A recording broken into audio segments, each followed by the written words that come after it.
Soy Jorge Oteiza, gerente general de Criteria. Les quiero dar la bienvenida al webinar de hoy. Básicamente en Criteria con la idea de agregarle valor a nuestros clientes y prospectos, como siempre, vamos buscando qué es lo que necesitan conocer, aprender o saber. En esa línea nuestros reportes y los webinars anteriores que hemos hecho, que estuvieron básicamente dedicados a la economía, ¿no? Hablamos mucho de economía. Estos últimos días hemos visto la volatilidad en el Standard & Poor's, producto de lo reñido de las elecciones en los Estados Unidos, y la volatilidad en la economía argentina relacionada básicamente con el tema político, ¿no? Con esta incertidumbre política, con lo cual nos pareció que la política en este caso era lo que teníamos que tratar. Convocamos a Michael Shifter, que es un analista de primerísima línea de todo lo que tiene que ver con Estados Unidos y las relaciones con Latinoamérica, para que ahonde un poco sobre eso, y al mismísimo Carlos Pani, que no hace falta presentación, pues lo conoce todo el mundo como analista político aquí en Argentina, y encima, como vieron los que entraron un poco antes la conversación, son muy amigos, así que va a ser un diálogo muy, muy fluido entre ellos dos.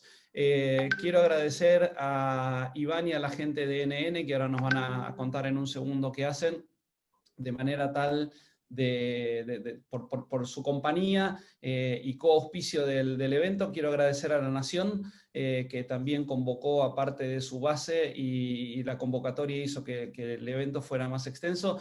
A Nico acá presente, que se mató para que efectivamente el evento tuviera el éxito que seguramente va a tener. Y por supuesto a Michael y a Carlos, es un honor tenerlos y tenerlos juntos hoy.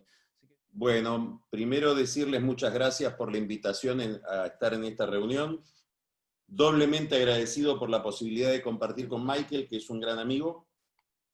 Vamos a aprovechar mucho todo lo que él sabe sobre la vida pública de los Estados Unidos y la relación con América Latina. Él es uno de los expertos más destacados en ese tema.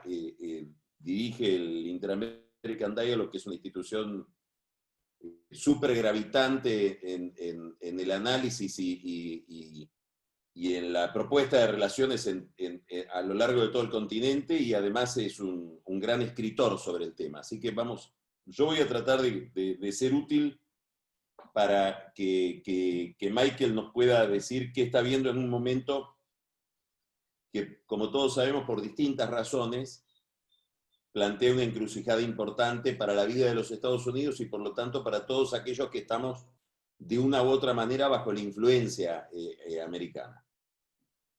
Así que, Michael, un gusto. El gusto es mío. Muchas gracias, Carlos. Yo creo que lo primero interesante sería que nos sintetices, si tuviéramos que explicarle a un marciano qué hay que mirar en la elección, en la campaña electoral de los Estados Unidos, para poder hacernos escenarios respecto de su resultado y sobre todo de la proyección de ese resultado para la vida de Estados Unidos en principio. ¿Qué factores mirarías? Digamos, ¿cuáles son las incógnitas que a vos te gustaría despejar, aunque no estén despejadas hoy? Bueno, muchísimas gracias, Carlos. Enorme gusto estar contigo, y tus columnas siempre tan informativas y agudas, y una lectora obligatoria. Y también quiero agradecer a Jorge, Iván y Nicolás también por la muy gentil invitación estar con ustedes. Yo creo que el primer elemento que tiene que entender para entender esta elección y el país en este momento es que nunca hemos estado tan polarizados con esta intensidad desde tal vez el siglo XIX. No solo dividido, sino que cada mitad del país cree que si gana el otro es el fin del mundo. Quiere decir que esta elección es única y no hay un escenario lo mejor escenario es complicada, gana quien gana. Yo creo que eso es importante. Segundo, esa polarización no fue creada, no es producto directamente de Trump, pero su estilo lo ha acentuado y ha agravado la polarización.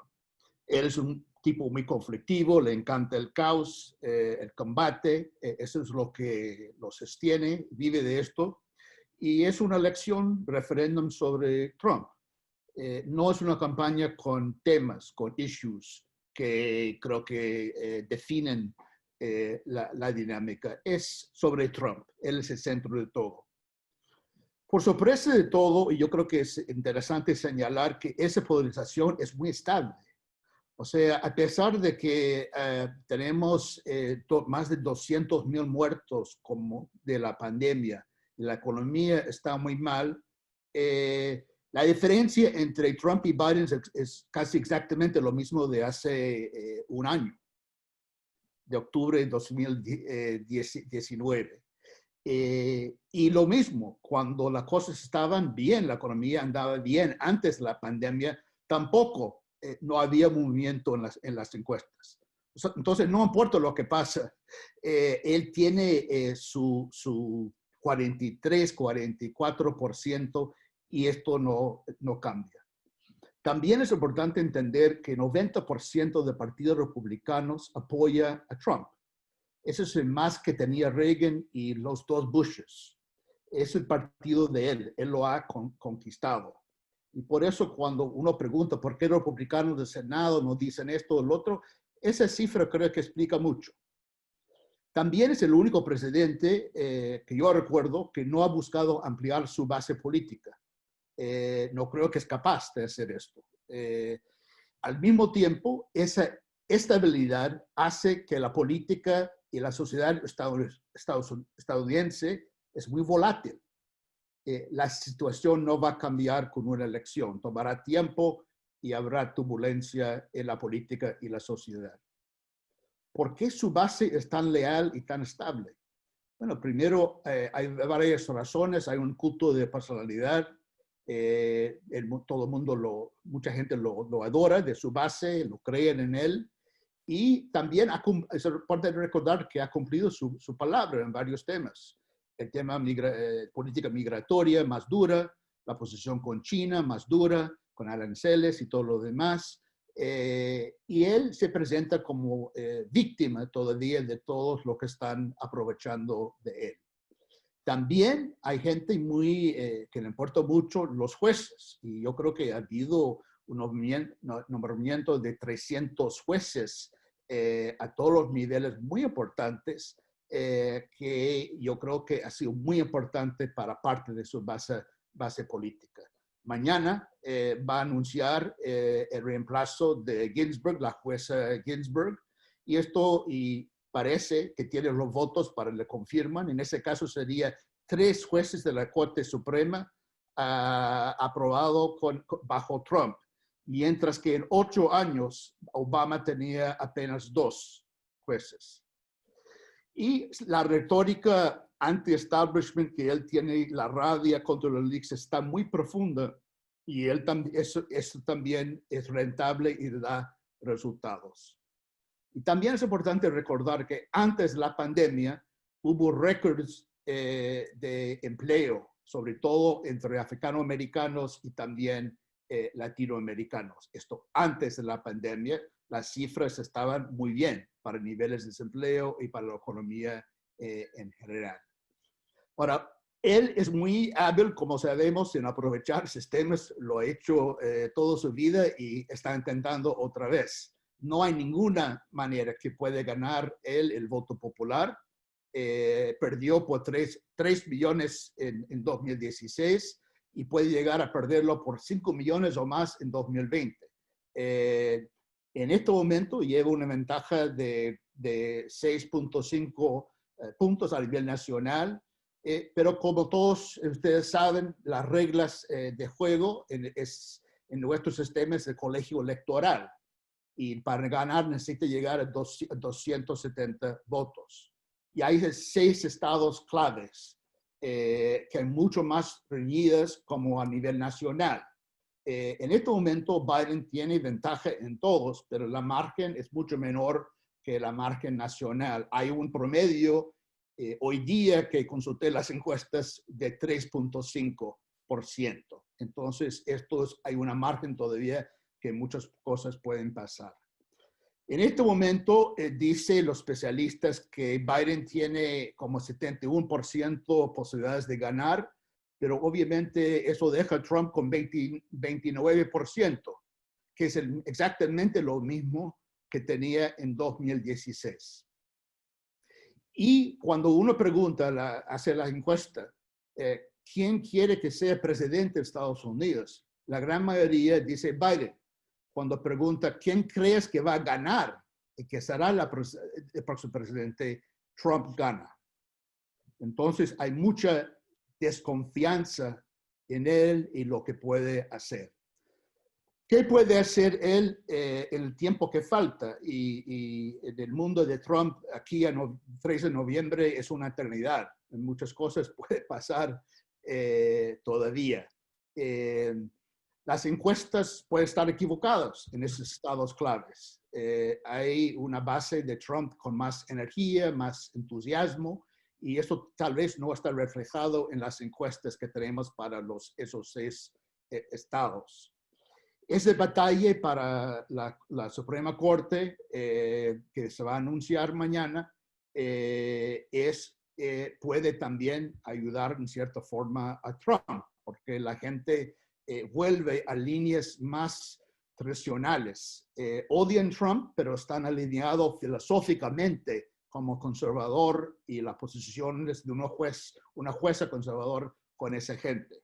Entonces, esto también puede influir. Yo creo que hay que mirar y seguir esto. Dicho sea de paso, 90% de cada parte de Biden y Trump están decididos ya en esta elección. Entonces, es una elección de participación, de que la gente salga al votar. Otro elemento son los 3 debates. Y creo que, si bien es cierto que en otras elecciones no ha sido tan decisivos, me parece que son importantes en esta elección. El primer debate es martes. La vara es muy, muy bajo para Biden, porque Trump siempre dice que Biden es muy viejo, que va a ser muy mal, que no sabe nada. Entonces, esto ayuda de cierta forma a Biden, pero cualquier cosa puede pasar en esos 90 minutos el martes en el debate. Y yo creo que por la naturaleza de la campaña, la pandemia y todo, adquiere más importancia. Hay también el tema racial. Hay que mirar y seguir de aquí a 3 de noviembre qué pasa en las calles en Estados Unidos. Hay mucha turbulencia, hay mucha protesta, pero también ha habido violencia y nadie sabe lo que puede pasar. Eso también es un elemento importante seguir. Hasta ahora, el lema de Trump de derecho y orden no le ha funcionado, pero esto puede cambiar. Otro elemento es el voto latino. En Florida, en este momento es casi 50-50 entre Trump y Biden. Claro, eso se debe a la comunidad cubana y venezolana, pero es menos que tenía Hillary Clinton. Así que a pesar de todos los insultos y la retórica agresiva dirigida a los latinos, tiene más apoyo en esta elección, de acuerdo a las encuestas, que la elección pasada. Y por último, y lo más grave y preocupante es que va a haber que todo el proceso electoral ya es un tema importante. Va a haber votación por correo, pero hay una clara división de partido. Más de 47% de demócratas votarán por correo, mientras que solo 11% republicanos. Entonces, esto puede pasar la noche de 3 de noviembre, que cuentan los votos y cuentan los que votaron en persona, y Trump tiene más votos. Entonces, declara presidente, mientras que va a tomar tiempo para recibir y contar los votos por correo. Y como ustedes saben y han escuchado, él no se ha comprometido a aceptar resultados de la elección. Él ha intentado deslegitimar el proceso, lo cual me parece muy, muy grave, muy preocupante. Y la gente está planteando la pregunta, y plantear la pregunta por sí solo dice mucho. Si pierde Trump, ¿se va o se queda? O si va a tratar de hacer lo que puede para quedarse en el poder. Así que esos son los elementos, sin mencionar el papel de los rusos y otras campañas de desinformación que pueden influir. Termino un poco resumiendo, diciendo qué está en juego en esta elección, qué significa si gana uno o el otro. Bueno, si gana Trump, creo que las tendencias autoritarias que ya son evidentes se pueden consolidarse. Es un presidente muy diferente a cualquier otro que no tiene respeto para las normas, instituciones democráticas, una retórica muy polarizante, agresiva, lo que ha dicho sobre medios de comunicación y todo esto. Creo que todavía no estamos ahí y es importante no exagerar que la democracia no se acabó en Estados Unidos. Hay espacio todavía, hay muchas instituciones funcionando todavía, pero segundo mandato de Trump creo que hay que realmente por lo menos plantear y enfrentar ese interrogante. ¿Qué significa Biden? Bueno, significa el retorno de los parámetros tradicionales de política pública, mucho más, y creo que es importante para América Latina y para Argentina y todo el mundo, sería mucho más predecible. Yo creo que puede ser que no le gusta lo que hace Biden, pero por lo menos hay cierta previsibilidad que es importante. Y hay mucho trabajo, mucha tarea para reparar el daño que se ha hecho en estos 4 años en el Departamento de Estado o en otras partes del gobierno, que va a ser difícil y complicado. Creo que su propio partido, si gana Biden, puede haber más divisiones, porque es un partido que por el momento está unido y Trump ha logrado unificar el Partido Demócrata, pero si Biden es presidente, esto no va a continuar siendo así y las divisiones y diferencias van a surgir y ser más importantes. Entonces, vuelvo a mi punto inicial, Carlos, que este país será muy difícil gobernar, gana quien gana, por los altos niveles de polarización. Entonces tenemos una tarea enorme, complejo, pendiente después de esa elección. Lo dejo ahí. Gracias.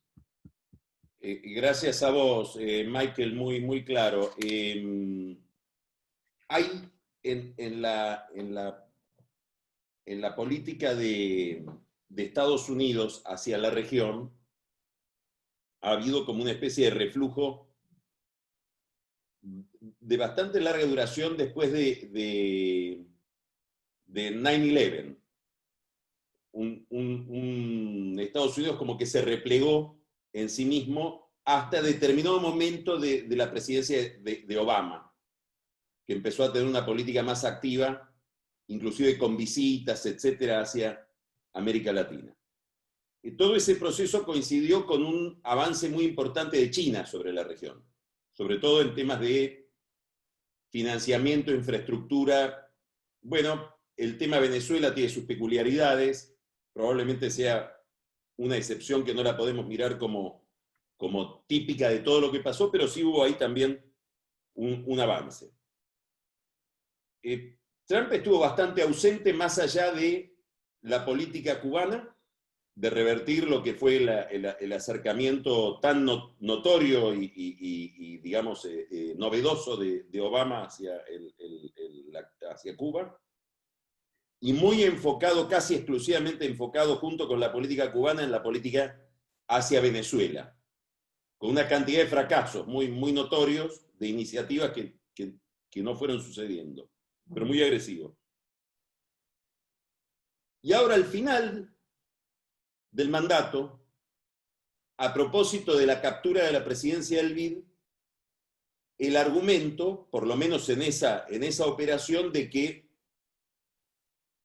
Trump ha descubierto América Latina y que va a tener un compromiso enorme el Partido Republicano bajo el liderazgo de Trump y probablemente desde el BID con la región.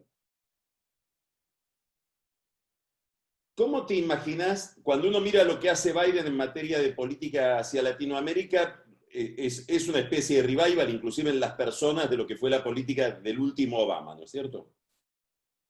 ¿Cómo te imaginas que uno u otro resultado se proyecta sobre América Latina? ¿Y qué continuidades y discontinuidades, qué solidaridades y qué rupturas ves entre lo que podría ser una gestión de Biden respecto de Obama, si ganara Biden, en relación con Venezuela y con China? Y también, obviamente, con la política migratoria. Bueno, hay muchas preguntas. Muchas gracias. Mira, yo creo que, primero, yo no comparto el supuesto que si está reelegido Trump, que va a haber una política más orientada, comprometida con América Latina. Yo creo que hay que analizar un poco la elección para el presidente de Biden, no como una reflexión de un gran compromiso para cambiar las cosas, sino esto fue debido a otros factores de las personas que estaban ahí. No refleja, yo creo que Trump ha sido básicamente indiferente a América Latina y va a seguir siendo indiferente a América Latina si está reelegido. Sobre los temas que usted menciona, mire, yo creo que lo más fácil, como dijiste muy bien, que si gana Biden es que va a tomar decisiones ejecutivas que reviertan mucho lo que ha dicho Trump en materia de Cuba en cuanto a remesas y cuanto a viajes, que ha sido muy duras bajo Trump y están endureciendo como se acercan las elecciones, porque sin ganar Florida no hay camino para llegar a la presidencia, para ser reelegido. Entonces está tomando todas las medidas posibles. Y en el tema migratorio, en el tema de la política de exilio, el tema yo creo que el tratamiento con México y los tres países centroamericanos sobre todo, ahí, y los soñadores en Estados Unidos. Yo creo que son decisiones que él puede tomar, Biden, desde el principio, que son significativas y afectan mucha gente. No pueden hacer un reforma migratorio, depende de lo que pase en el Senado, y aún si en el Senado cambia demócratas, no está muy claro, eso es más complicado para hacer las reformas. Pero hay muchos, a nivel de decisión ejecutiva, hay mucho que se puede hacer. Mira, con respecto a China, yo creo que es importante saber que eso, la opinión pública ha cambiado mucho en la política norteamericana en los últimos años. Ahora no hay palomas sobre China. No hay, antes hubo una actitud un poco más, digamos que, bueno, no importa, ellos están jugando, nosotros estamos ahí. Ahora hay preocupación y va a estar en la agenda de Trump y Biden, gana quien gana, el tema de China. Creo que la diferencia es en cuestión de estilo y enfoque. Con Trump hemos visto que hay presión sobre gobiernos para elegir entre Estados Unidos y China, diciendo que, bueno, somos su socio preferido y tiene que estar con nosotros y no con China. Yo no creo que vamos a escuchar ese mensaje de la administración Biden. Yo creo que más bien van a competir, van a reconocer que es una competencia. Hay que contrarrestar la influencia y el papel de China, pero haciendo una propuesta alternativa y distinta. Y en ese aspecto, yo no me extrañaría si retoman el tema de TPP, la Alianza Transpacífica. Yo creo que fue el error, a mi juicio, fue el error más estratégico, más gigantesco que ha cometido Trump en su mandato. Si su propósito es con respecto a China, eso hubiera sido lo más eficaz. Claro.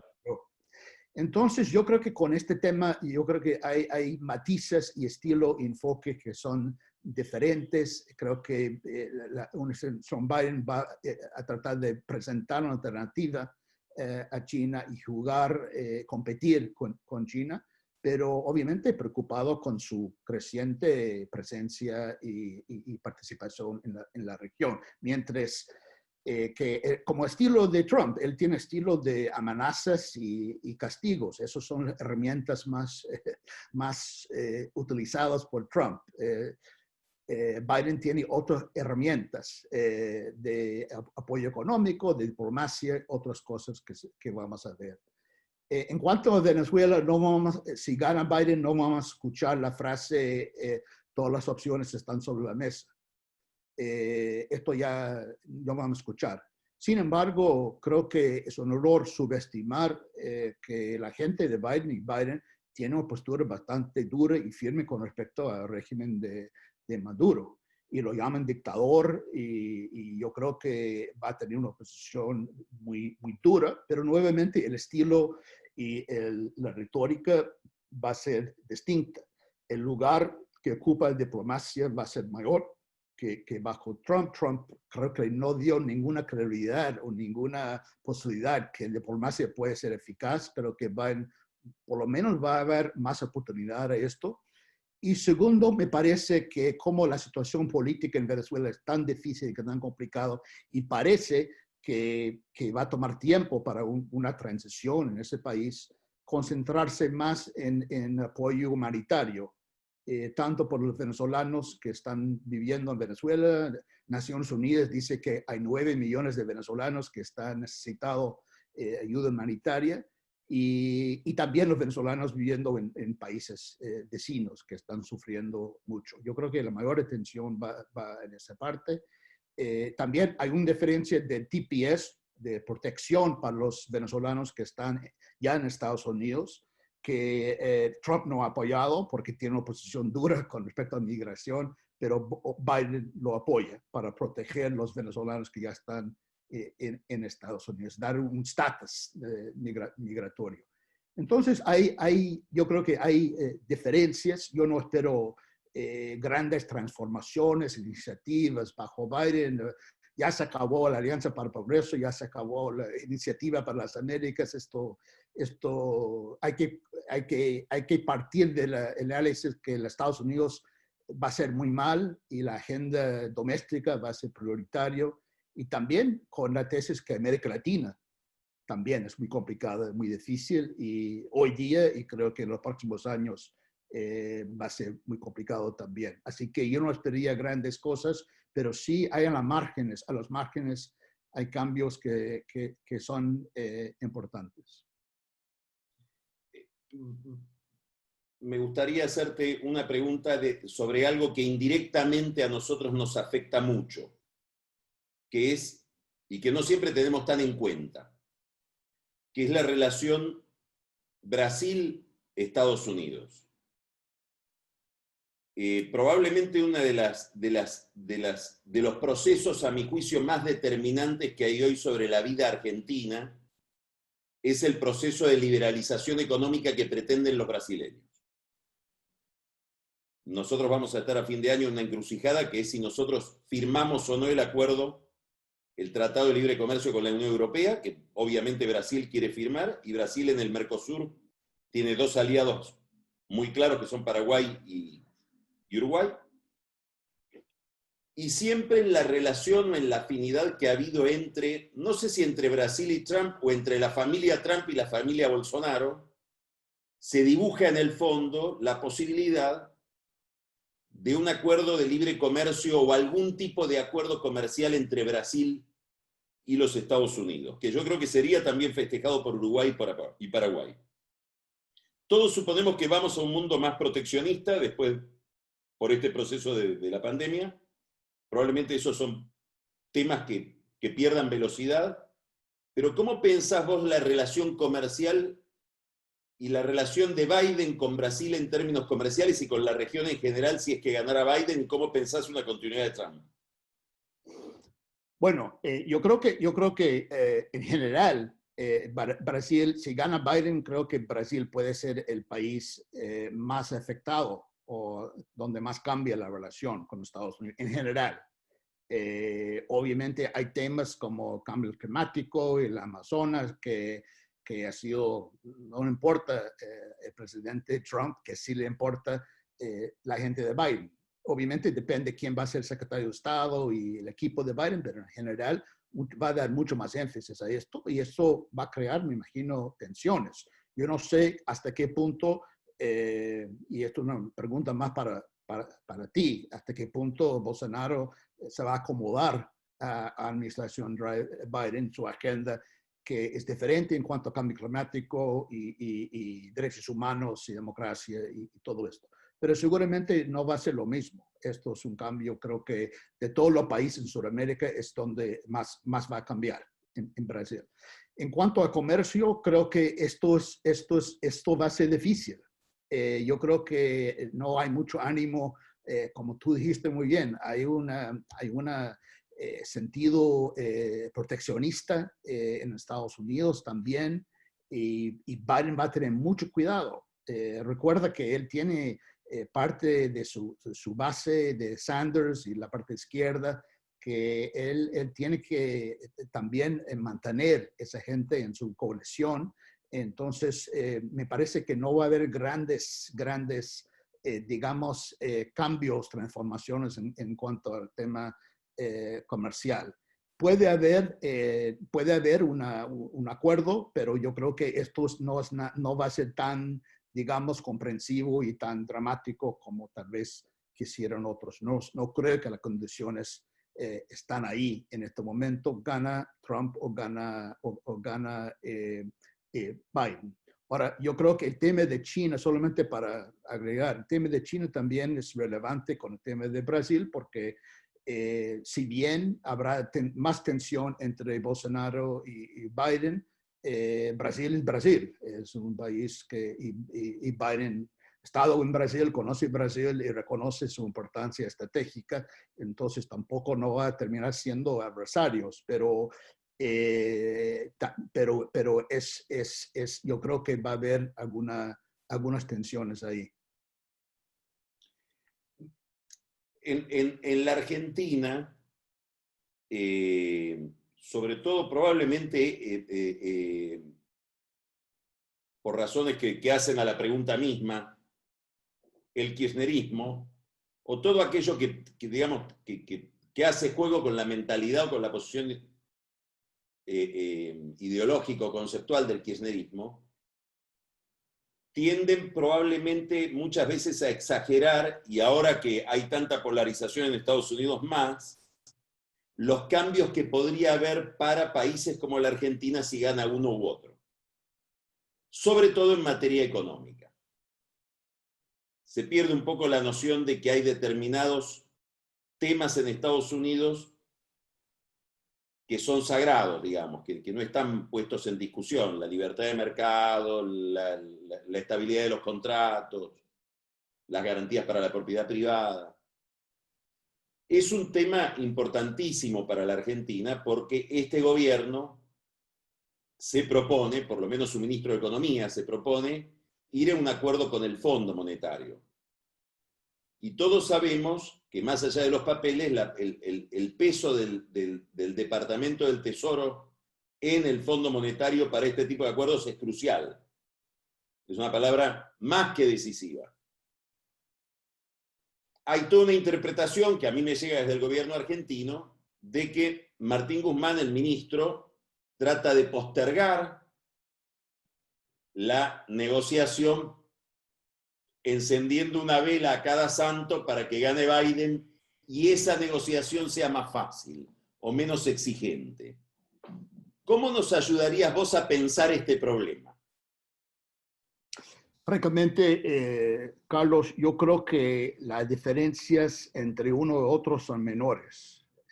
Yo creo que la pelota está en la cancha de Argentina en cuanto a desarrollar un plan económico, y creo que mi consejo sería dedicar más tiempo y esfuerzo para trabajar en eso allá que pensar en lo que podría hacer una administración u otro acá.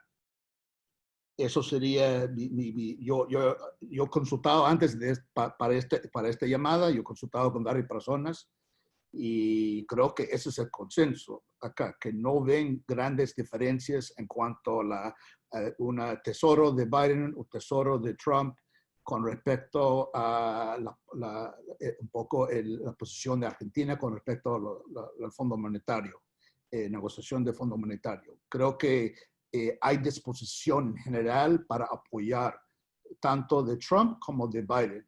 Pero yo creo que también hay una exigencia y una expectativa de un plan económico coherente, viable para el país. Y con eso creo que hace mucho más fácil el apoyo de cualquier administración. Entonces yo no veo que Biden va a ser mucho más flexible o más abierto que Trump. Creo que en eso, a diferencia de otros temas, en este tema la distancia entre ambos, una administración Trump y una administración Biden, es realmente muy poco, muy modesto, a mi juicio. Hay una cantidad de preguntas que yo creo, Jorge, Nicolás, que yo las estoy viendo en el chat, no llego a leer a todas, pero las podemos dejar para el final, si ustedes quieren. Me parece magnífico, Carlos. Teníamos la pregunta del fondo y nos leíste la mente, así que la hiciste ya vos. Si querés, metámonos un poco en lo que tiene que ver con la incertidumbre política argentina, que es tu exposición, y vemos al final si hay lugar para algunas preguntas, si les parece bien. Sí, yo le agradezco a Michael y volvemos después con las preguntas que quedaron pendientes de los amigos que están mirando. Gracias. Muchas gracias. Yo voy a tratar de hacer una exposición lo más general posible. Siempre los temas del día son fascinantes en la Argentina y sorprendentes, basta leer los diarios de hoy.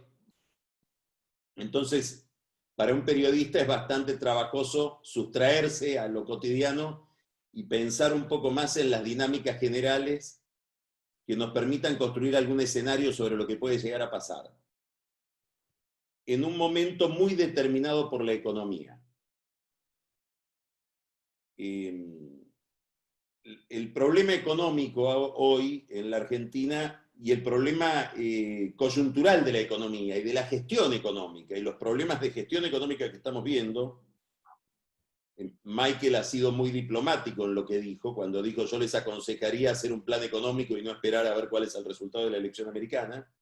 Son tan graves esos problemas que nos llevan a olvidar, y a lo mejor al olvidar eso alivia, una situación más complicada de más largo plazo en la Argentina. Si yo tomara desde el año 2012 hasta ahora, es decir, los últimos 8 años, los números de empleo, vería que el empleo asalariado privado, es decir, el empleo que no es empleo público, no es empleo del Estado, tampoco es empleo privado por cuenta propia, el empleo clásico de una empresa que contrata a alguien dentro del marco laboral convencional, cayó 5% en los últimos 8 años. Es decir, no es que la Argentina no creó ese tipo de empleo, lo destruyó. Solo creció el empleo público o el empleo por cuenta propia, que en general es un empleo informal. Esa expansión de la informalidad tiene consecuencias, como todos sabemos, muy desafiantes, sobre todo en el plano previsional, del sistema previsional de las jubilaciones, porque aumenta el déficit previsional, que es el núcleo del problema fiscal que va a tener que discutir el gobierno con el fondo. Por ahí pasa casi todo en casi todos los lugares de América Latina. México, Brasil, también la Argentina. ¿Qué quiero decir? Que la Argentina viene de un estancamiento económico que lleva ya 10 años, que empezó en algún momento del 2011, después del triunfo de Cristina.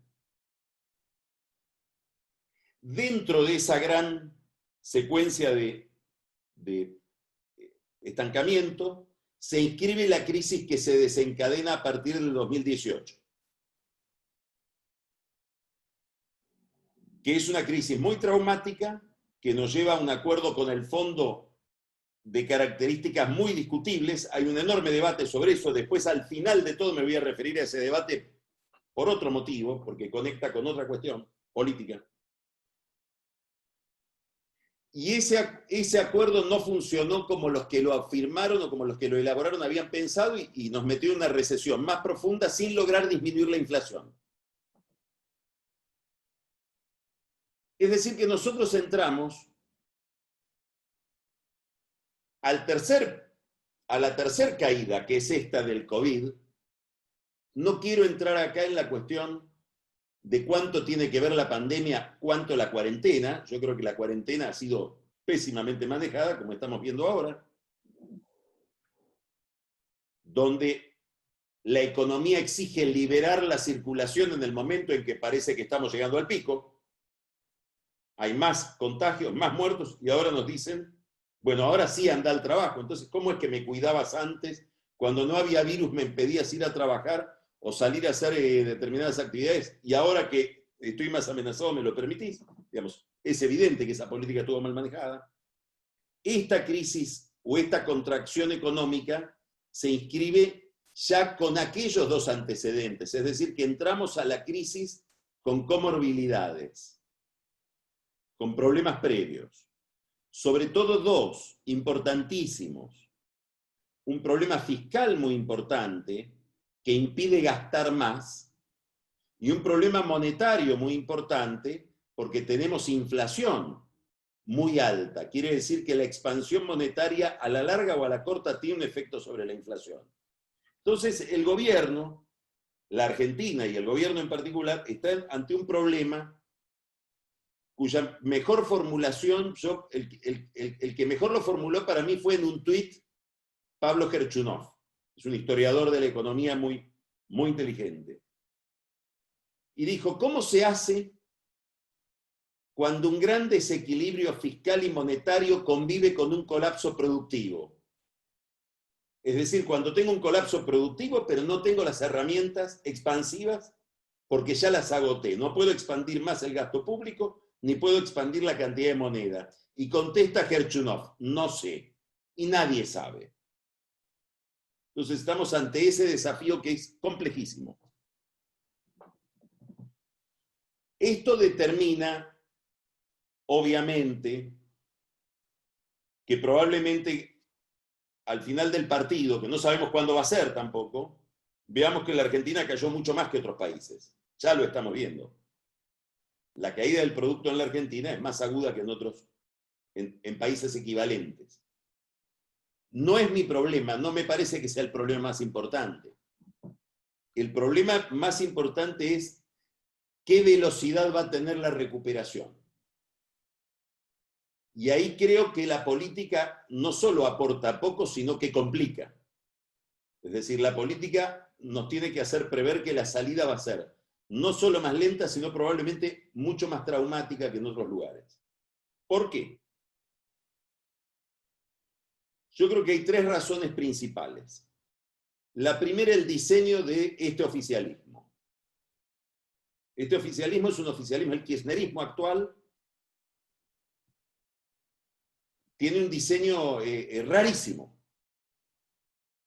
Primero, la que tiene los votos decidió no ser candidata a presidente y no estar en la presidencia, que es Cristina. Bueno, eso ya genera una dificultad. ¿Es una dificultad insólita? ¿Es un tipo de diseño que nunca vimos? No, no. Toda comparación es imperfecta, ¿no? Toda comparación en general ayuda más a ver las diferencias que las similitudes. Hecha esa salvedad, durante mucho tiempo Lula tenía los votos y Dilma tenía el gobierno en Brasil. Y funcionó relativamente bien, más allá de las peleas entre ellos dos. En Colombia vemos que Duque tiene el gobierno y el líder electoral es Uribe. Y Duque es una especie de ahijado de Uribe en el poder. En la Argentina, si nos remontamos a los años 20 del siglo pasado, del siglo XX, bueno, Marcelo T. de Alvear, que probablemente haya sido el presidente más exitoso de la historia argentina, era una especie de Alberto Fernández. Cristina era Irigoyen, que lo fue a buscar a Alvear a la embajada argentina en Francia, es decir, lo trajo de embajador en París, ni estaba en Buenos Aires Alvear, lo puso en el poder y Alvear tuvo una presidencia muy exitosa y muy progresista. Las relaciones con Irigoyen terminaron mal, pero más tarde. Es decir, esto que estamos viendo es raro, pero no es tan raro. Ahora tiene un segundo rasgo, que ese sí es raro, más raro. No solamente el que tiene el poder está fuera de la presidencia, sino que se puso como vicepresidente. Ocupa el segundo lugar en la línea sucesoria. ¿Eso era inevitable? Probablemente. Probablemente Fernández no hubiera ganado si Cristina no hubiera estado en la boleta, en la fórmula. Porque la gente la vota a Cristina. Ese público la vota a Cristina. Pero esto debilita enormemente a Fernández, aunque no quiera debilitarlo, porque estamos siempre con la posibilidad, el fantasma, de que a la menor crisis ella lo puede reemplazar muy fácilmente porque es la segunda. Entonces, un problema de descentramiento de poder político se traslada al plano institucional. Entonces, ya es más raro esto. Esto se encuentra menos. Hay menos ejemplos de un sistema que funcione así, donde el vicepresidente le da órdenes al presidente. No sé qué va a pasar en Estados Unidos si gana Biden en el último año de gobierno, si Kamala Harris no le va a estar dando indicaciones a Biden, porque va a ser también un experimento raro, donde probablemente la que promete más futuro es Harris que Biden. Pero acá es un tema de poder político de jefatura, no de promesa de futuro. La vicepresidenta le da órdenes públicas al presidente. Tercero, y esto sí es solo made in Argentina,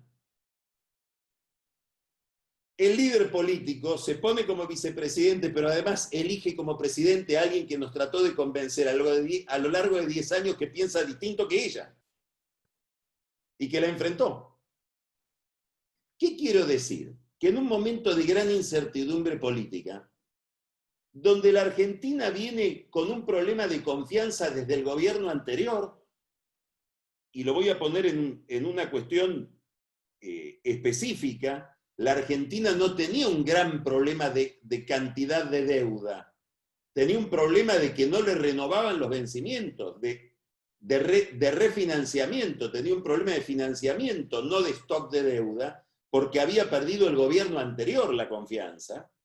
Bueno, renovamos a ese gobierno, lo cambiamos por otro, cuyo diseño político parece imaginado para provocar incertidumbre. Es decir, pareciera que la incertidumbre de esto que acabo de describir es un objetivo, no un accidente.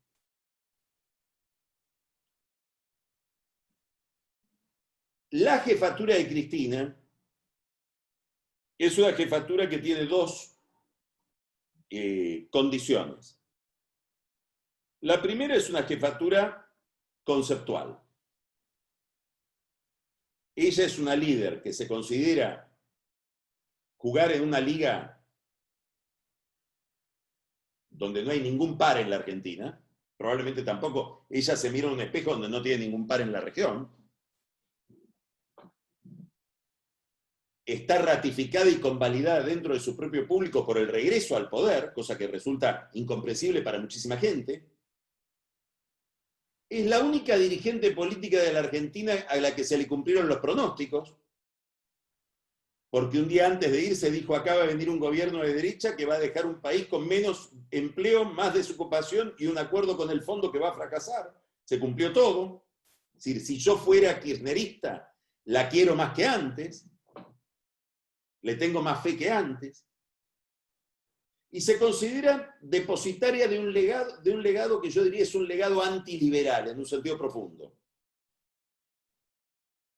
Es decir, Cristina está convencida de que la libertad de prensa, la independencia del Poder Judicial y el respeto sagrado a la propiedad privada son problemas, son dificultades a corregir, son males, no bienes, son pasivos, no activos. No es que coincide con nuestro manual y lo transgrede. Ella no cree que transgrede un manual, tiene otro manual, por eso hay un conflicto ideológico. No es que estamos discutiendo si este vaso es lindo o feo, estamos discutiendo si es un vaso. Entonces, esta es una de las razones de su liderazgo, y la segunda es que esta forma de pensar hace juego con su base electoral. Cristina es la representante de los pobres del conurbano bonaerense. Probablemente también de otros conurbanos. Pero ella básicamente es la representante casi monopólica de los votantes de pobres urbanos de la periferia de Buenos Aires. ¿Por qué eso es tan importante? Porque esa es la sala de máquinas del peronismo. Por eso es tan difícil reemplazarla como líder del peronismo. Lo intentó Labaña, lo intentó Urtubey, lo intentó Massa. No pudieron, ¿por qué? Porque ninguno le puede ganar en esa base en una región para la cual fue creado el peronismo. El peronismo se creó para esa geografía, para esa economía. Que es una economía que requiere políticas antiliberales porque es una economía destinada a morir frente a la competencia china, para simplificar mucho. Es una economía que no resiste la globalización.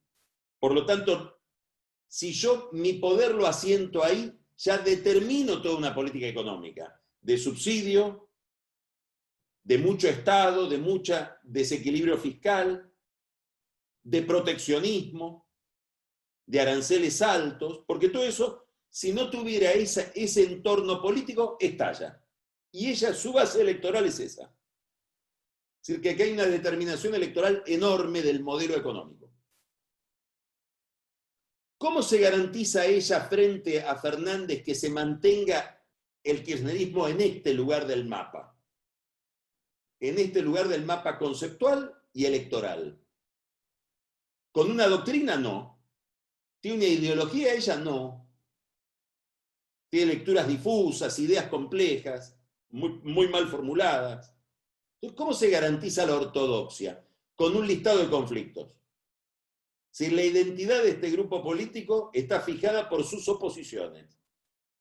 Es un grupo que se opone al liderazgo americano, es un grupo que se opone a la libertad de mercado, se opone a los grandes medios de comunicación, se opone a las empresas exportadoras, se opone a los bancos y sobre todo al capital financiero internacional. Eso es lo que define. Por eso ella el poder, ¿cómo lo ejerce sobre Fernández? Garantizándose de que Fernández no rompa ninguno, no acuerde con ninguno de esos, comillas y sin comillas, enemigos.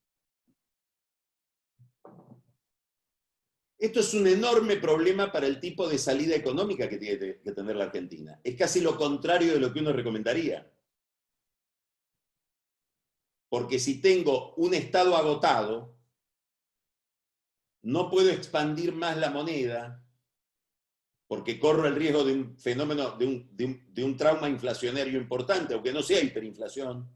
No tengo ya cómo financiar el gasto público, porque además esta última recesión en la que estamos hace caer dramáticamente la recaudación. Necesito inversión, y probablemente inversión extranjera. Y esto es incompatible con eso otro. Este es el primer problema. Es decir, este es el primer factor, para mí el determinante, en el cual la política le agrega incertidumbre a la economía y la complica. El segundo factor tiene que ver con la lectura que hace Fernández del proceso histórico. Esto es algo que parece abstracto, intangible. A mi juicio es crucial. En cualquier liderazgo, si el líder identifica hacia dónde corren los vientos de la historia en ese momento. Y sobre todo hacia dónde va el ciclo económico. Fernández parece tener una lectura, a mi juicio, totalmente equivocada de esto, y creo que la cree, que no es retórica. Fernández dice: siento que estoy como con Néstor Kirchner en el año 2003, sacando a la Argentina de la gran crisis del 2001. Arreglado el problema de la deuda, ahora viene el rebote y ahora viene el proceso de crecimiento, casi por inercia. Lo dice todo el tiempo, estamos sacando a la Argentina del laberinto. Mientras inaugura una fábrica de motos cuya inversión es, escucha Michael, 5 millones de dólares. Fue el presidente a festejar una inversión de 5 millones de dólares. Quiere decir que no hay $1. Pero él lo entiende como que es el comienzo de una recuperación. Eso implica no solamente una lectura equivocada del pasado, porque cuando Kirchner llega ya la recuperación estaba en marcha, no solamente por la gestión que había hecho Duhalde, sino porque empezaba el gran ciclo chino que termina en algún momento del 2013-2014, sino que implica una lectura equivocada del presente. Porque las tensiones que se están acumulando sobre la economía implican que el 2001 no es la crisis que dejó Macri, que ya era grave. Muchas veces la mala praxis de este gobierno nos hace olvidar que Macri dejó un problema enorme con el mercado ya intervenido, repuso el cepo, digamos, una cantidad de heterodoxias en el gobierno muy difíciles de revertir, sino que además la crisis de la pandemia más la mala praxis del gobierno nos está llevando hacia algo que yo llamo 2001 por el nivel de crisis, no porque tenga las mismas características. Pero vamos a un problema muy grave de pobreza. Los pronósticos dicen que vamos a pasar de 35 a 50% de pobreza. Es decir, que de 2 argentinos uno va a ser pobre. Vamos hacia un problema muy grave de desempleo. Vamos a algo que no conocimos en el kirchnerismo anterior, que sí lo vemos en Venezuela: destrucción de capital. La noticia del otro día era que va a haber, ya sabemos que va a haber 30.000 empresas menos en la Argentina, con lo que eso supone de destrucción de conocimiento, de tejido social, de tejido empresarial, de contención social, de desempleo, de daño sobre el sistema financiero, de quebranto, de ruptura de contratos, de litigiosidad. Digamos, vamos hacia eso. Vamos hacia un problema fiscal muy importante. Y todo esto se expresa en el mercado de cambios. Entonces, vuelvo a Michael, cuando dice: yo les aconsejo hacer un programa económico. Bueno, claro, porque tal vez no sea un programa económico lo que haya que hacer, sino algo mucho más elemental, antes que el programa económico, decir cuál es la dirección hacia la que quiere orientarse. Hay una incógnita previa al programa económico que es algo técnico, hay una incógnita enorme de hacia dónde el presidente quiere llevar a este país y si él sabe hacia dónde está yendo el curso de la historia. Esto es más grave porque implica una pérdida de oportunidad. Voy a hacer una nota al pie de página. La Argentina es un país bastante loco que para encarar grandes reformas necesita grandes crisis. Tenemos una noción de crisis bastante distinta de la del común de los seres humanos. Para nosotros crisis tiene que ser algo que entre en las llamas por la ventana. Hasta que no vemos que se quema la casa, no hay crisis, hay problemas. Por eso hubo 2 grandes reformadores en la democracia desde el 83 para acá. Uno fue Menem, que heredó la hiperinflación de Alfonsín,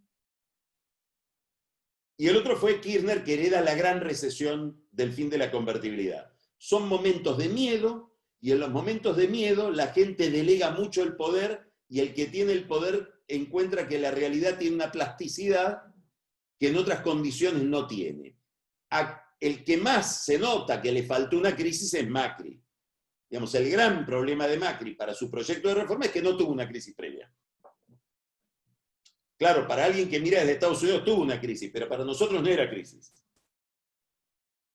Bueno, Fernández tiene la bendición de una gran crisis. La crisis del COVID y la crisis ligada al COVID económica lo pone a él en la cabecera de la mesa. Por eso Cristina está asustada, porque le crece el bonsái. Ella ve en las encuestas que Fernández tiene niveles o tuvo niveles que ella nunca alcanzó.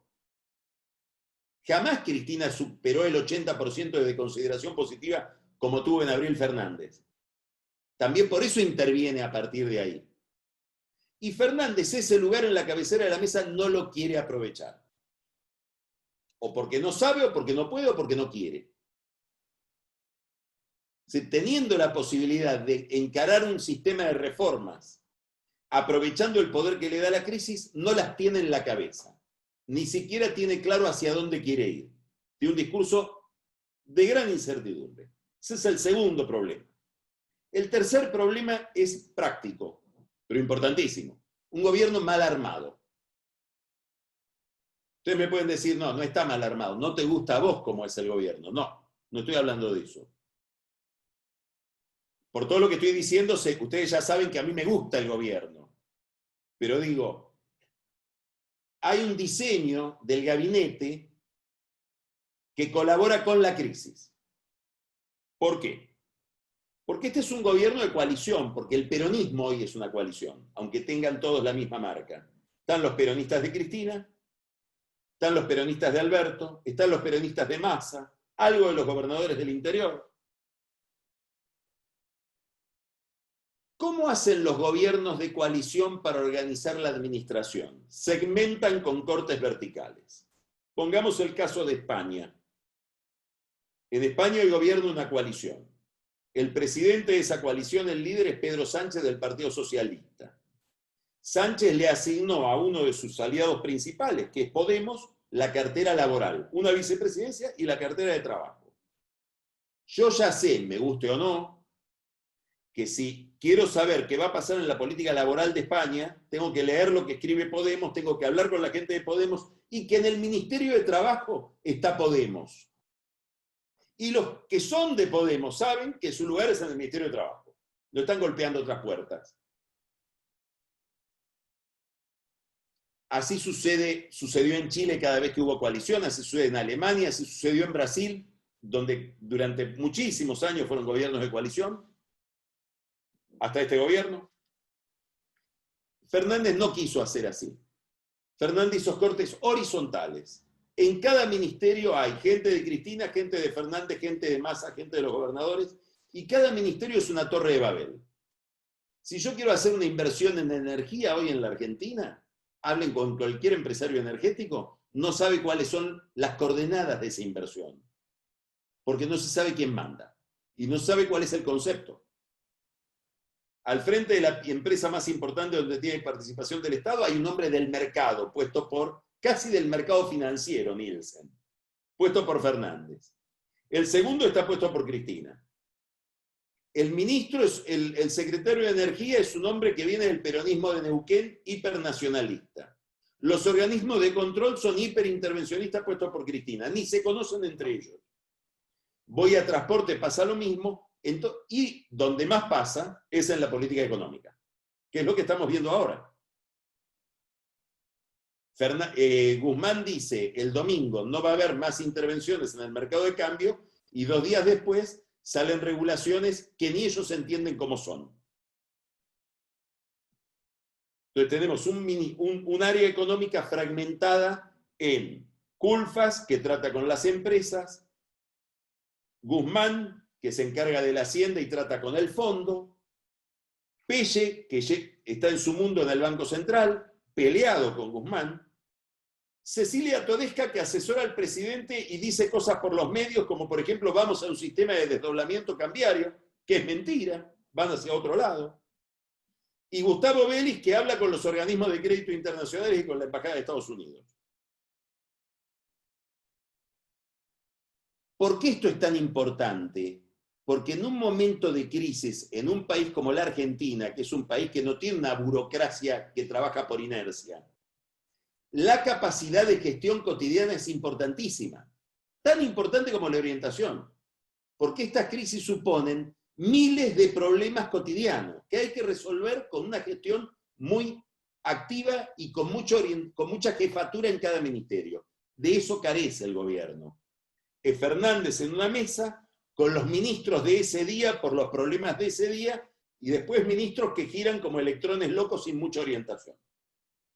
Entonces, como vemos, tenemos un enorme problema de gestión para una crisis complicada que se manifiesta en el mercado de cambios, con una gran incertidumbre que tiene que ver con que se manifiesta en las distintas cotizaciones del dólar, en la brecha entre el dólar oficial y el dólar no oficial, y que en el fondo está animada por un enorme problema con el peso, como todos sabemos. Digamos, hay un exceso de pesos y no se sabe qué hacer con los pesos. Y cuando un argentino no sabe qué hacer con los pesos, busca dólares, o cosas hechas de dólares, que es lo mismo. Uno aprende a andar en moto para poder comprarse una moto, hecha de dólares. El gobierno tiene otra interpretación. El gobierno cree que faltan dólares, no que sobran pesos. Y toda su estrategia es evitar que se gasten los dólares, no darme una respuesta de qué hago con mis pesos. ¿Por qué esto es un problema? Porque vemos que hay una caída de reservas que le pone la dinámica a la crisis. Y esto es un problema en dos sentidos. Es un problema para la economía en general y genera una expectativa de devaluación que es hacia donde vamos. Y hay un segundo problema para el gobierno también, no solo que nos involucra a todos. Porque ¿por qué fue votado este gobierno? ¿Para qué fue votado? Bueno, puede haber 1000 mandatos, como en cualquier elección, pero hay uno que es evidente. Hay un sector que le gusta a Cristina, pero hay otro sector que no le gusta a Cristina y votó igual. ¿Por qué? Porque quería que este gobierno lo saque de la crisis recesiva de Macri. Quería salir del estancamiento de 10 años y sobre todo de la última recesión. ¿Cómo hace este gobierno para cumplir con ese mandato sin dólares? Este es el problema político. Toda esta incertidumbre me genera un problema de reservas que hace que no haya ninguna posibilidad de reanimación de la Argentina si no tengo dólares. Porque no hay ningún sector de la Argentina, de la vida económica de la Argentina, que se pueda reanimar sin, por lo menos, insumos importados. Ni siquiera el campo. Entonces, esto es un gran signo de interrogación. Hay un signo de interrogación, digamos, sobre la dinámica de la crisis, sobre la posibilidad de una devaluación. Y hay un signo de interrogación más allá de eso sobre cuándo la economía crece porque no tiene el combustible para crecer. El gobierno nos dice, no, hay que alentar las exportaciones y todas las medidas que toma son anti-exportaciones. Por ejemplo, se acaba de suspender en este presupuesto las cláusulas de responsabilidad fiscal de las provincias, con lo cual debemos prever que en todas las provincias va a haber un aumento del impuesto a los ingresos brutos, que es un impuesto que carga enormemente sobre las empresas, no se puede descontar y afecta enormemente al sector exportador. Por dar solo un detalle. Entonces, acá hay dos preguntas para hacerse, y termino con esto. La primera, ¿se puede evitar este rumbo? A mí me parece muy raro, muy difícil. Si la pregunta sería, ¿puede Fernández armar un esquema de poder con empresarios, con sindicalistas privados, del sector privado, peronistas, con gobernadores del interior y con gente de la oposición, que le dé una plataforma de poder no para enfrentar a Cristina, sino para relativizar a Cristina? Hasta ahora vemos que no. Y la última señal de que eso es imposible es la ruptura con Larreta. Cuando el gobierno nacional dice, le voy a sacar coparticipación a la ciudad de Buenos Aires, le voy a sacar recursos, y rompo un vínculo que era muy amigable con Larreta, lo que me está diciendo es yo no me quiero relacionar con nadie más que no sea el universo de Cristina. Bueno, es un mensaje económico importantísimo. Quiere decir que no quiero hacer ninguna alianza que cambie el rumbo de la economía porque aún con el más próximo, con el más amigable, con el que más colaboró conmigo durante la pandemia, que es además la figura hoy más importante de la oposición, no quiero tener más diálogo porque Cristina me pidió que me pelee con él. La segunda pregunta es, y es la final, ¿cómo se proyecta esto sobre las elecciones del año que viene?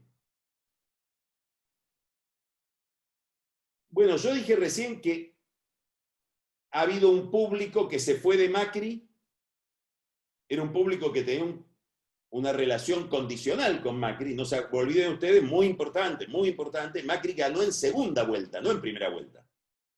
Quiere decir que hay un votante que llegó a él en una segunda opción. Ese es el primero que se va. Bueno, con la recesión se fue. Es una clase media, media-baja que votaba a Massa o que votaba un tipo de peronismo no kirchnerista.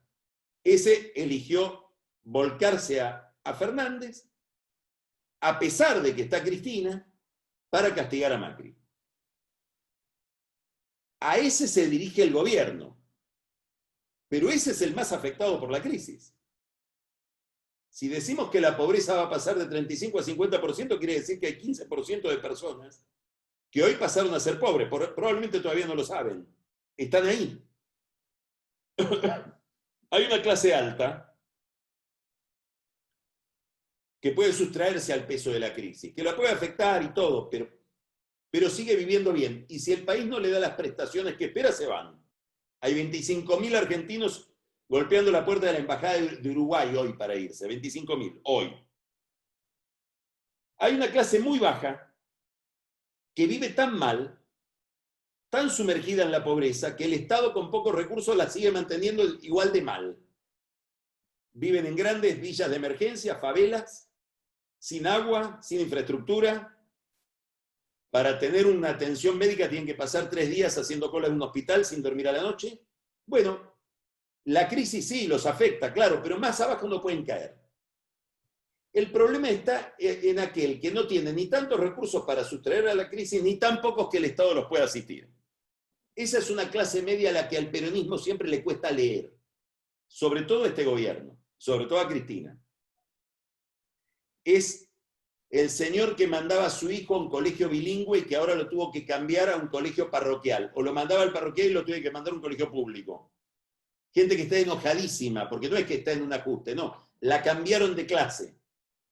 Tenía un tipo de cobertura de salud y tuvo que ir y explicarle a la familia que no vamos a tener la misma cobertura que antes porque no podemos pagar ese plan. Pago un plan más barato. Y la realidad se me vuelve cada vez más amenazante. Cuando no tuve que cerrar la empresa o quedé desempleado. ¿Quién va a visibilizar a esa gente? Gran pregunta. Gran pregunta.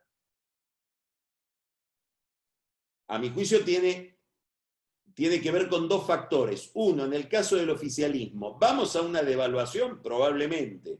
¿Cuándo va a ser? ¿Cuán lejos o cuán cerca va a estar de la próxima elección? O dicho de otra manera, ¿cuánto le va a permitir al gobierno reabsorber el problema de una devaluación y no pagarlo en las elecciones? Y que en las elecciones haya sensación de una recuperación. No lo sabemos. La devaluación del 94, la de Kicillof, fue 22 meses antes de las elecciones. Los problemas inflacionarios recesivos que generan las devaluaciones fueron más o menos absorbidos y aún así el gobierno perdió. Gran problema el momento, el timing de esta crisis económica. Segunda pregunta es quién de la oposición está capacitado para hablarle a ese tipo que se enojó ahora, a esa clase media enojada y a esa clase media baja enojada. Porque los candidatos de Juntos por el Cambio que vayan a hablarle a esa gente, le van a tener que pedir perdón por la gestión económica de Macri, que es una mochila, es una carga para hablarle a esa gente. Y la pregunta es, ¿ya se dio en la oposición ese debate de por qué fracasó la política económica? Por eso estoy diciendo, dije al comienzo, que el acuerdo con el fondo era discutido dentro del mismo gobierno que lo hizo, hasta hoy. Larreta, los radicales, María Eugenia Vidal creen que la política económica de Macri, desde comienzo de 2018, antes de la crisis de la corrida, casi diría desde el aumento de tarifas de servicios públicos de marzo del 2018 en adelante, fue todo un error. Es un debate que organiza Cambiemos adentro, que no nos demos cuenta. Esta es la pelea entre Larreta y Macri, que proyectan sus candidaturas presidenciales hacia el 2023. Incluye una pelea sobre el pasado. Y esa pelea del pasado incluye la posibilidad de tener legitimidad o no para mandarle un mensaje de reactivación y de crecimiento económico a la clase media que los abandonó a ellos. Bueno, estas yo creo que son las incógnitas de las que vemos. La Argentina es una bandada infinita de cisnes negros. Y a uno le dice, ¿cuál sería ese cisne negro? No, es que si lo supiera sería blanco. Entonces, va a haber mucha incertidumbre de acá al futuro porque estamos en un momento de gran desajuste entre la política y la economía. Muchas gracias y perdón por haberme extendido demasiado. Está muy bien, Carlos. Yo tengo un par de preguntas y después, Nico, no sé si estuviste rescatando algunas del público, si querés formular también alguna por ahí, sobre todo más globales. La mía quizás las mías son más puntuales y referidas a Argentina. Lo escuchaba Pese el otro día decir que al país le faltan exportaciones, que le faltan dólares vía exportaciones. Y tenemos un gasto público que ha crecido violentamente y, como bien dicen muchos economistas, exportamos Estado, básicamente. Entonces, entramos en un año eleccionario en el cual la tendencia probablemente del gobierno vuelva a ser a mayor gasto público para tratar de fomentar el consumo y que los componentes de la demanda agregada que crezcan terminen siendo el gasto y el consumo, bien lejos de lo que se necesita, que es fomentar la exportación para las inversiones. Macri llegó un poco con la idea de esto mismo y acabas de mencionar que no logró hacerlo, se lo ve como un error. Y entonces siempre terminamos manoteando de alguna manera soluciones mágicas, ¿no? Van a venir los chinos y van a poner plata, van a venir los rusos, va a llegar el fondo, nos endeudamos.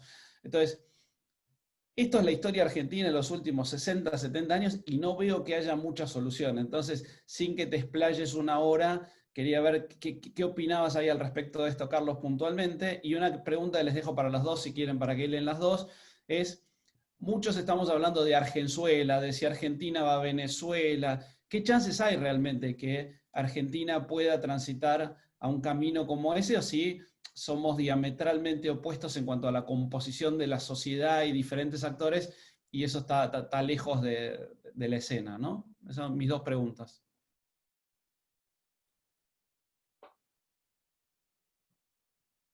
No sé cómo preferís que las contestemos. Como Yo le quieran daría ustedes. la palabra a Michael para no aburrir tanto con mi voz. Dale. Bueno, solamente para responder el último, esa es la pregunta que muchos países en América Latina nos están haciendo. Mexicanos, colombianos, ecuatorianos que vamos a Venezuela. Yo creo que hay que tener mucho cuidado en esto. A mi juicio, Venezuela realmente es un caso muy particular, muy sui generis, y no dudo que puede haber problemas, y con lo que dijo Carlos, no tengo duda que realmente hay mucha incertidumbre, hay posibles escenarios y muchos de ellos no son muy buenos, pero Venezuela realmente hay que reconocer Venezuela, la profundidad de la crisis en Venezuela antes de Chávez. El país tenía 2 décadas perdidas, los 80 y los 90. Perdió 40% de su ingreso nacional. Fue, de acuerdo a Transparencia Internacional, fue el país más corrupto antes de Chávez en el mundo, de acuerdo a los ratings. Entonces, yo creo que hay que matizar y decir que, bueno, que el escenario Venezuela no creo que se va a repetir ni en Venezuela, ni en Argentina, ni en México, ni en Colombia, en otros países. Yo creo que hay ese temor, pero me parece un poco, desde mi punto de vista, un poco exagerado.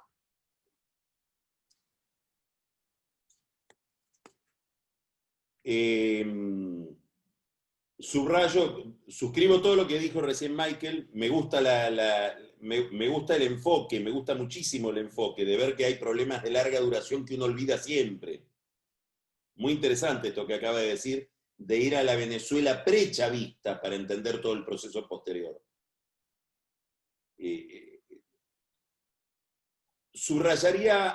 Miraría la pregunta desde otro lado. ¿Qué queremos decir cuando Venezuela se ha convertido en una metáfora? Sobre todo en la Argentina. Tengo una amiga a la que le están convocando para trabajar en un nuevo diario. Ayer hablaba con ella. Es un diario que probablemente sea un poco de izquierda. Y ella me decía, yo quiero saber hacia dónde van a ir. Les voy a preguntar por Venezuela. Es como un test. Entonces, Venezuela ya hay que estar todo el tiempo haciendo la operación que hizo Michael recién. Bueno, veamos qué es Venezuela. Ahora, por eso digo, como metáfora, ¿qué queremos decir si vamos a hacer Venezuela? Yo creo que la pregunta que se esconde detrás de esa pregunta es otra pregunta, que es hasta dónde aguanta una economía controles del Estado. ¿Cuánto puede durar una economía cuya única estrategia de control es controles y más restricciones y más controles y más controles? La pregunta de, bueno, la economía soviética duró 70 años. Venezuela está durando, la de Maduro, mucho más de lo que pensábamos. Yo me acuerdo que hace 3 años se planteó un debate donde estaba la actual vicepresidenta de Colombia en el Inter-American Dialogue en Washington, después nos vimos en México, digamos, en mucho tiempo, a ver si cuántos meses aguantaba la hiperinflación venezolana. No sé si recordás, Michael. Claro, claro, claro. Bueno, y sigue el régimen. Ahora, para eso se necesita un ejército. Venezuela es su ejército. En la Argentina hay un ejército narcotraficante que sostenga el... No. Así es. Es muy Entonces, importante. la pregunta que nosotros nos estamos haciendo cuando preguntamos por Venezuela es ¿cuánto aguanta esta economía? ¿Cuántas más intervenciones puede haber? Bueno, la pregunta detrás de es ¿cuánto más autoritarismo político? Hay dos condiciones además muy incompatibles con el populismo y en la Argentina. Por eso este kirchnerismo se puede equivocar si cree que es el de la época anterior. Hay una oposición unificada con el 41% de los votos, es decir, que cambia un poco el viento y hay alternancia, y no hay plata. Y no hay PDVSA. No es que yo controlo la caja de PDVSA y controlo el dólar, no. Son 20.000 agricultores. 200.000 agricultores, no sé cuántos agricultores hay en la Argentina, pero es, y no hay ni cómo negociar con ellos, pero son muchos. Entonces me parece que es mucha la diferencia. Ahora, el único futuro pésimo posible no es Venezuela. Podemos no ser Venezuela y ser algo tan doloroso como Venezuela. Eso también nos cabe. No es que si no somos Venezuela vamos a hacer algo mejor. No, claro. Cuidado con eso. Claro. Bueno, esa era una de las preguntas. La otra pregunta tenía que ver con, recordámela, Jorge, porque tenía que ver con economía. No, básicamente lo que digo es que estamos en un estado muy grande que cuando uno exporta, exporta Estado, ¿no? Básicamente por tener que financiarlo. Y la sensación de la política económica es que vamos a tener un Estado cada vez más grande, más presente y no más chico, y que hasta ahora todo intento de achicar ese Estado y traer un plan razonable que lo sanee, que vos digas, sí, voy a devaluar o voy a desdoblar o lo que sea, pero con un plan atrás que acompañe, parece no estar nunca presente. O sea, siempre Bueno, estamos la pregunta que vos te estás formulando, de nuevo yo la formularía de otra manera. ¿Qué posibilidades hay de que siga esta política económica y de que haya al mismo tiempo un acuerdo con el fondo? Esta es la pregunta. Es evidente que el gobierno dice voy a un acuerdo con el fondo que me va a evitar pagar 2.000 millones de dólares el año que viene. Ahora, ese acuerdo con el fondo es incompatible lo que me va a exigir el fondo.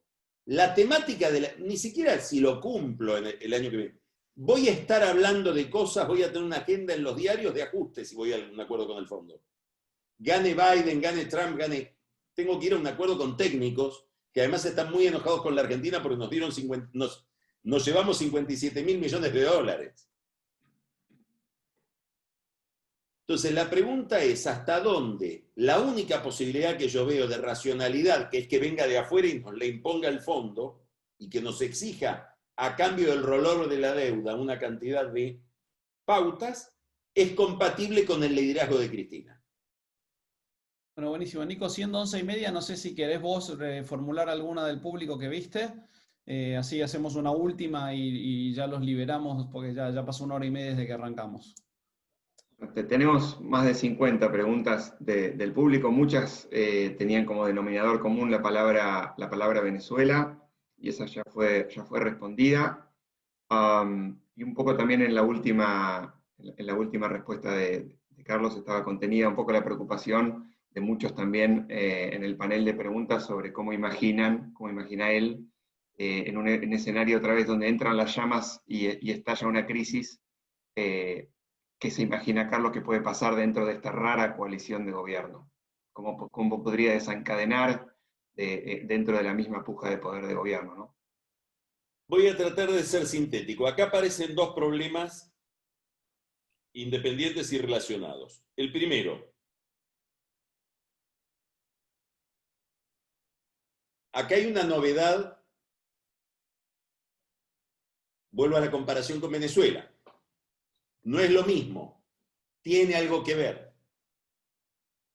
Muy interesante para pensar en términos generales la política en América Latina. La enorme distorsión institucional que termina generando la corrupción. Por primera vez desde que se restauró la democracia en el año 83, estamos ante una novedad. Hay actores de la política muy importantes, el más importante de todos, Cristina Kirchner, que piensa que si pierde la próxima elección puede ir presa. Es un factor determinante en la vida de Venezuela. En Venezuela una de las razones por las cuales el grupo gobernante se aferra al poder es que sabe que si no va preso.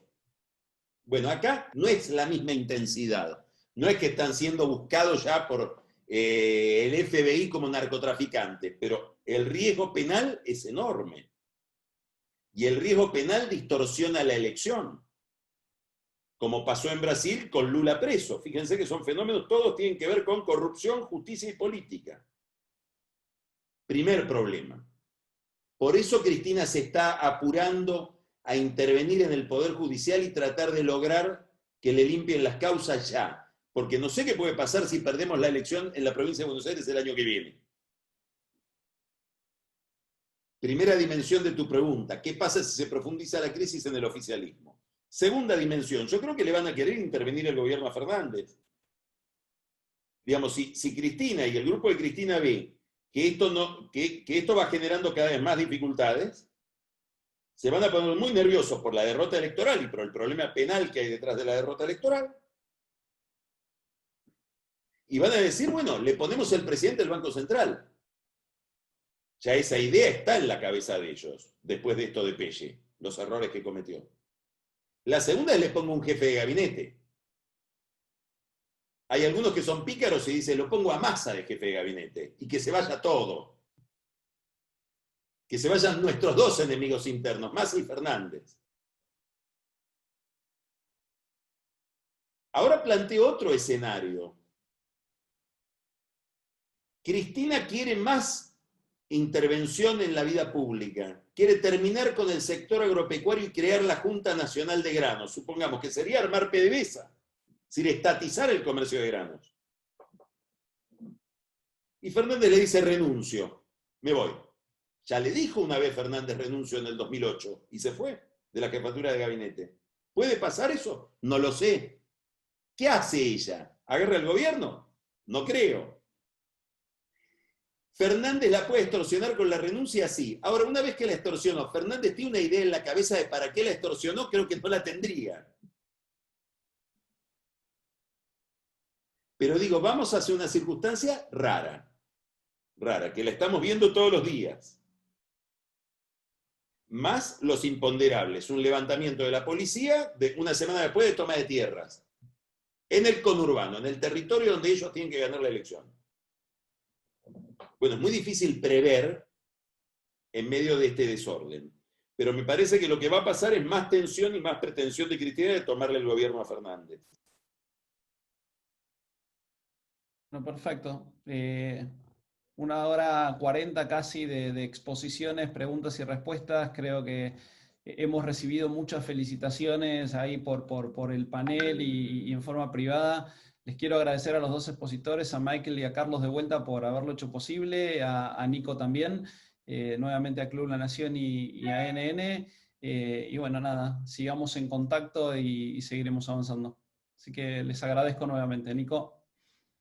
Muchas gracias. Gracias a todos. Bueno, estamos en contacto. Gracias a todos. Gracias. Un abrazo, Michael, gracias. Gracias, Carlos. Gracias, Michael. Gracias, Carlos. Gran alegría siempre escucharte. Igualmente, igualmente. Gracias.